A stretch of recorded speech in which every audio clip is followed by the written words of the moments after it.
মুসলমানদের কাছে পৃথিবীর সবচেয়ে প্রিয় মানুষ মহানবী হযরত মুহাম্মদ সাল্লাল্লাহু আলাইহি ওয়াসাল্লাম।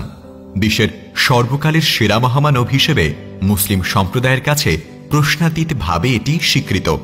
এবার ইন্টারনেট জায়ান্ট Google.com-এর র্যাঙ্কিংয়েও বিশ্বসেরা মানুষ হিসেবে তালিকায় প্রথম স্থানে তারই নাম রয়েছে। গুগলে best man, best human in the world, who is the best man in the world ইত্যাদি লিখে সার্চ করলে প্রথমেই চলে আসে হযরত মুহাম্মদ সাল্লাল্লাহু আলাইহি ওয়াসাল্লামের নাম। মাইকেল হার্সের লেখা বিশ্বসেরা 100 মনীষী গ্রন্থে প্রথম স্থানে রয়েছে হযরত মুহাম্মদ সাল্লাল্লাহু আলাইহি ওয়াসাল্লামের নাম।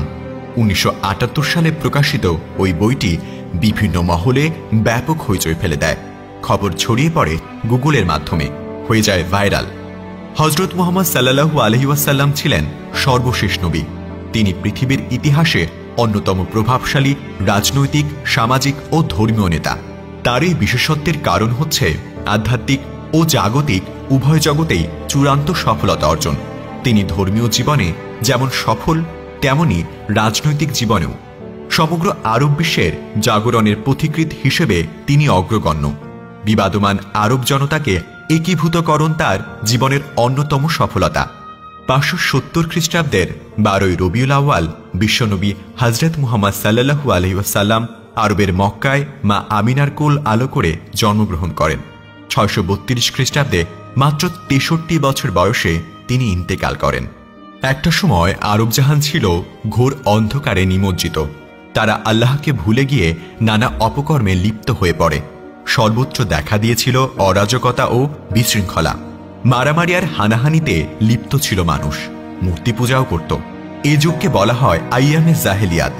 এ থেকে মানুষকে মুক্তি দিতে, তাদের আলোর পথ দেখাতে আল্লাহ তাআলা মুহাম্মদ সাল্লাল্লাহু আলাইহি ওয়াসাল্লামকে পৃথিবীতে পাঠান। পবিত্র কোরআনে বর্ণিত আছে, মহানবীকে সৃষ্টি না করলে আল্লাহ রাব্বুল আলামিন পৃথিবী সৃষ্টি করতেন না।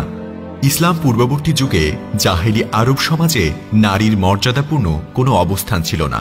তাদের গণ্য করা হতো ভোগের বস্তু হিসেবে। নারী ছিল রাতের কবিতার আসর আর মদের আড্ডার বিশেষ অনুষঙ্গ। জীবন ও সমাজে তাদের বড়জোর স্বামী বা মনিবের মনোরঞ্জনের উপকরণের বেশি কিছু মনে করা হতো না। নারীকে পরিবার, সমাজ ও বংশের জন্য অসম্মান ও অভিশাপ মনে করা হতো। এমনকি সামাজিক লজ্জার ভয়ে নারীকে জীবন্ত কবর দেওয়া হতো।